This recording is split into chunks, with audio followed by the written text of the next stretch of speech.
All in one solutions point one के YouTube channel पर आपका हार्दिक स्वागत है।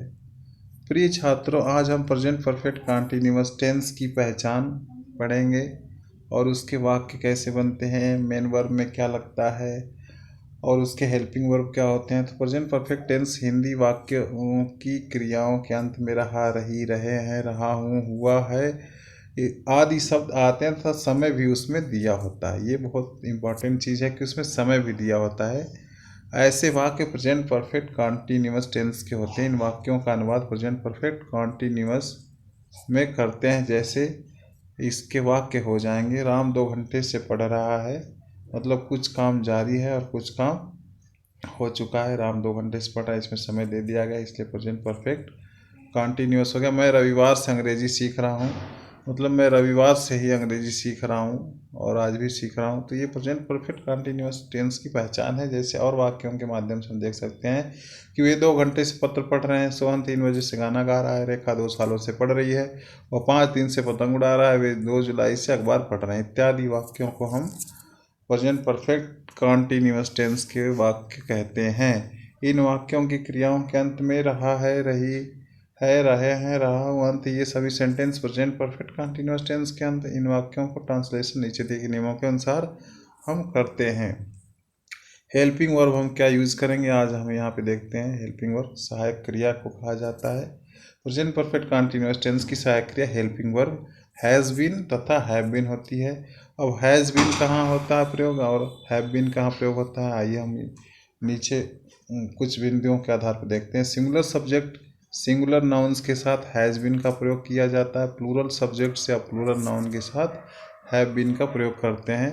तो हम यहाँ पे सिंगुलर सब्जेक्ट और प्लूरल सब्जेक्ट को कैटेगराइज करके अलग अलग से देख सकते हैं कि सिंगुलर सब्जेक्ट क्या होता है, प्लूरल सब्जेक्ट क्या होता है।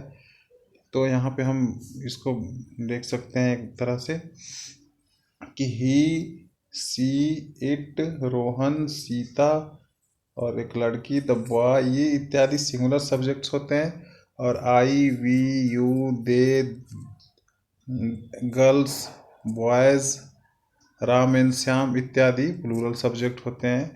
तो यहाँ पे हम देख सकते हैं कि he has been, she has been, it has been, Rohan has been, Sita has been, the girls has been, the boys has been इत्यादि ये सिंगुलर सब्जेक्ट के साथ हैज़ बीन का प्रयोग हुआ है। प्लूरल सब्जेक्ट जैसे आई, वी, यू, दे, बॉयज़ और राम एंड श्याम इत्यादि ये सब प्लूरल सब्जेक्ट्स हैं।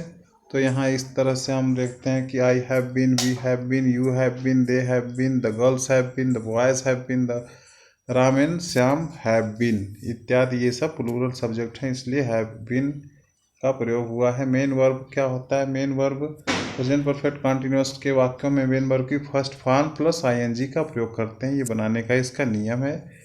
जैसे वह 2 घंटे से लेटर लिख रहा है, तो ही हैज़ बीन, या वह 2 घंटे से लेटर पढ़ रहा है, तो he has been reading the letter for 2 hours. यहाँ पे ही सिंगुलर सब्जेक्ट है, इसलिए हैज़ बीन का प्रयोग है। और मेन वर्ब यहाँ पे रीड है, रीड मतलब पढ़ना, रीड में आईएनजी लगा दिया, रीडिंग हो जाएगा। इस तरह से इसको बनाने का नियम है। जैसे Sohan has been singing a song since 3 o'clock।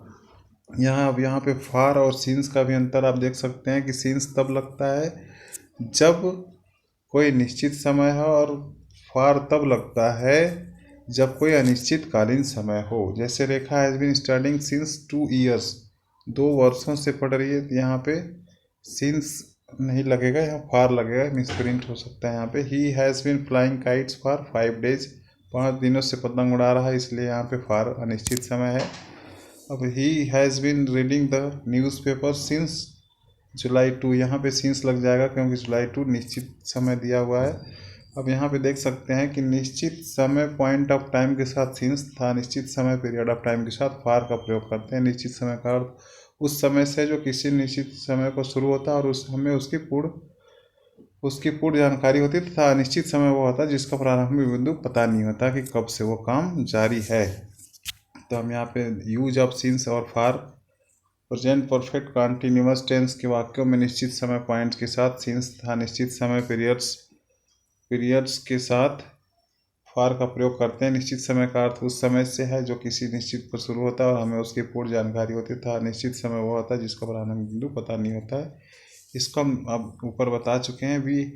We use since for point of time and for the periods of time in present perfect continuous tense. अब इसको इंग्लिश में भी समझ सकते हैं। अब सिंस का प्रयोग देखिए आसानी से हम यहाँ पे कर सकते हैं कि सिंस का प्रयोग कहाँ कहाँ होता है। सिंस 2 o'clock, यहाँ पे 2 बजे निश्चित समय, इसलिए यहाँ पे सिंस का प्रयोग। सिंस मॉर्निंग, सुबह निश्चितकालीन। Since evening, since Sunday, since July, तो इत्यादि ये सब सिंस लगेगा। सिंस चाइल्डहुड, बचपन से ही। सिंस लास्ट मंडे, पिछले सोमवार से ही। सिंस 1998, 1998 से ही। सिंस यस्टरडे, कल से ही। ये सब सारे निश्चित समय, इसलिए यहाँ पे सिंस। फॉर कहाँ कहाँ लगता है हम यहाँ पे देख सकते हैं। फॉर एन आवर, 1 घंटे से। For a day, for a week, for a month, for a year, for 2 hours इत्यादि के साथ हम फॉर का प्रयोग करते हैं। और यहाँ पे for 5 days, for 3 months, for 2 months, for 6 years, for long time इत्यादि के साथ हम फॉर का प्रयोग करते हैं। For many days, for several days, कुछ दिनों से। सेवरल मतलब अनेकों दिनों से। मैनी डेज कई दिनों से। लॉन्ग टाइम बहुत दिनों से। और यहाँ पे हम बनाने के साथ साथ कुछ एक्सरसाइज देखेंगे यहाँ पे कि कैसे वाक्यों को किस तरह से बनाया गया। वह सुबह से टहल रहा है, तो वह के लिए ही लगा दिया। हैज़ बीन इसलिए लगा दिया कि यहाँ पे सिंगुलर सब्जेक्ट है। वॉकिंग, वॉक में आईएनजी लगा दिया क्योंकि मेन वर्ब में आईएनजी, इसका रूल आप पढ़ चुके हैं कि प्रेजेंट परफेक्ट कंटिन्यूअस को बनाने के लिए मेन वर्ब में आईएनजी और हेल्पिंग वर्ब हैज़ बीन या हैव बीन का प्रयोग करते हैं। सिंस निश्चित समय के लिए और फॉर अनिश्चित समय के लिए। तो आप यहाँ पे ध्यान से देखते जाइए। वह 2 घंटे से कपड़े धो रही है। She has been washing the clothes for 2 hours। Very good, ये ऐसे ही बनेगा। सुबह से बारिश हो रही है। It has been raining since morning. बारिश हो रही है केवल होता तो इट इज़ रेनिंग। यहाँ पे सुबह दे दिया, समय दे दिया, तो प्रेजेंट परफेक्ट कंटिन्यूअस का वाक्य हो गया। इसलिए यहाँ पे it has been raining since morning. Ram 4 घंटे से मैदान में दौड़ रहा है। Ram has been running in the field for 4 hours। Ram यहाँ पे सिंगुलर सब्जेक्ट है, इसलिए हैज़ बीन का प्रयोग हुआ है। रनिंग क्या है? रनिंग है आपका मेन वर्ब में आईएनजी। इन द फील्ड 4, ये फॉर लगा इसलिए कि यहाँ पे अनिश्चित समय है, 4 घंटा। कोई निश्चित बिंदु इसके लिए नहीं है, इसलिए हम यहाँ पे देख सकते हैं। जब लगातार हम इन वाक्यों को देखें। काजल 2 बजे से पढ़ रही है। Kajal has been studying since 2 o'clock। इसमें कोई दिक्कत होगी तो आप कमेंट बॉक्स में ज़रूर बताइएगा। आप all in one solution point का यूट्यूब चैनल देख रहे हैं। आपको इस तरह के वीडियो और भी मिलते रहेंगे। आप चैनल को सब्सक्राइब कर सकते हैं। The boys has been driving the car for 2 hours। लड़का 2 घंटे से कार चला रहा है। मैं 3 घंटे से तुम्हें पढ़ा रहा हूँ। I have been teaching you for 3 hours। ऐसे वाक्यों को हम देख सकते हैं कि ये प्रेजेंट परफेक्ट कंटिन्यूअस टेंस में होते हैं। तुम बहुत देर से हंस रहे हो। You have been laughing for a long time. वे पिछले रविवार से यहाँ रुके हुए हैं। They have been staying here since last Sunday. यहाँ पे सिंस लगा है कि संडे निश्चित समय है। दे है, दे के साथ हैव बीन लगेगा क्योंकि दे प्लूरल सब्जेक्ट्स है यहाँ पे। वह कल से बुखार से पीड़ित है। He has been suffering from fever since yesterday. तो यहाँ पे सिंस इसलिए यस्टरडे मतलब बीता हुआ कल निश्चित समय है। तुम्हारे मित्र 2 बजे से तुम्हारा इंतजार कर रहे हैं। Your friends have been waiting for you since 2 o'clock। अब हम नेक्स्ट देखते जाएंगे। वह 3 घंटे से हमें परेशान कर रहा है। He has been disturbing us for 3 hours। इसके आप नियम बिल्कुल ध्यान से देख लीजिए। आपको प्रैक्टिस करने की ज़रूरत है और बहुत ही आसान है। राम 3 बजे से अपनी गाय चरा। Ram has been grazing his cows since 2 o'clock। बच्चे 2 घंटे से दादाजी के साथ पार्क में बैठे हुए हैं। The children have been sitting in the park with grandfather for 2 hours। अगले वाक्य की तरफ बढ़ते हैं। वह 2 दिनों से बुखार से पीड़ित है। He has been suffering from fever for 2 days। इत्यादि वाक्यों को आप देख सकते हैं। यहाँ पे रेखा अपनी सहेलियों के साथ 3 बजे से नाच रही है। Rekha has been dancing with her friends since 3 o'clock। यहाँ पे 3 o'clock निश्चित है, इसलिए सिंस रेखा सिंगुलर है, इसलिए हैज़ बीन का प्रयोग हुआ है। यहाँ पे आगे देख सकते हैं। यह शरारती बच्चे बहुत देर से शोर कर रहे हैं। दीस गलत है यहाँ पे। These naughties child has been, अच्छा दिस, यह शरारती बच्चे नहीं बच्चा होगा यहाँ पे।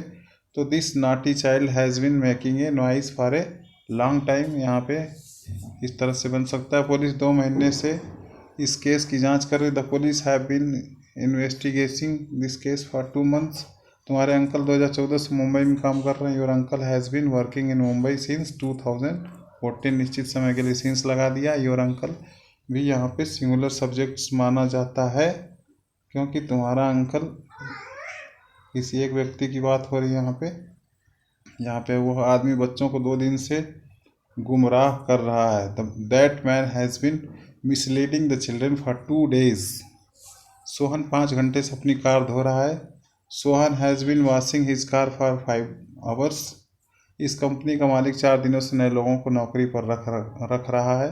The owner of this company, ये सिंगुलर सब्जेक्ट हो गया, इज हायरिंग नहीं has been hiring new people since 4 days। यहाँ पे लगे हैं मिसप्रिंट्स है, तो यहाँ पे ध्यान देने वाली बात है। तुम 2 बजे से बच्चों को परेशान कर रहे हो। You have been troubling the children since 2 o'clock। और यहाँ पे 24वां क्वेश्चन देखते हैं, इसके बाद लास्ट क्वेश्चन 25वां देखेंगे हम 4 सालों से इस समस्या का समाधान ढूंढ रहे हैं। We are looking for a solution to this problem for 4 years। यहाँ पे आप देख सकते हैं वी प्लूरल है, इसलिए वी हैव बीन होगा, यहाँ पे आर गलत मिसप्रिंट हो गया है। We have been looking for a solution to this problem for 4 years। Master ji छात्रों को 3 दिनों संस्कृत पढ़ा रहे हैं। The teacher has been teaching Sanskrit to the students for 3 days। तो दोस्तों यहाँ पे हम देख सकते हैं कि द टीचर सिंगुलर सब्जेक्ट, इसलिए हैज़ बीन लग गया। टीचिंग क्रिया में ING लगा दिया। Sanskrit to this for 3 days इसलिए लगा क्योंकि ये अनिश्चित समय 3 दिनों के लिए। तो यहाँ पे हम देखेंगे पूरा वाक्य कि the teacher has been teaching Sanskrit to the student for 3 days।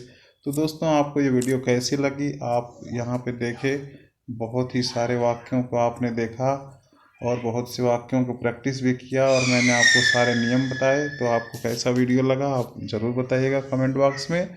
और तब तक के लिए अपना ध्यान रखें, चैनल को सब्सक्राइब करें ताकि और भी वीडियो आपको मिल सके, ताकि आप अपनी पढ़ाई का लाभ उठा सकें। तब तक के लिए जय हिंद, वंदे मातरम, धन्यवाद।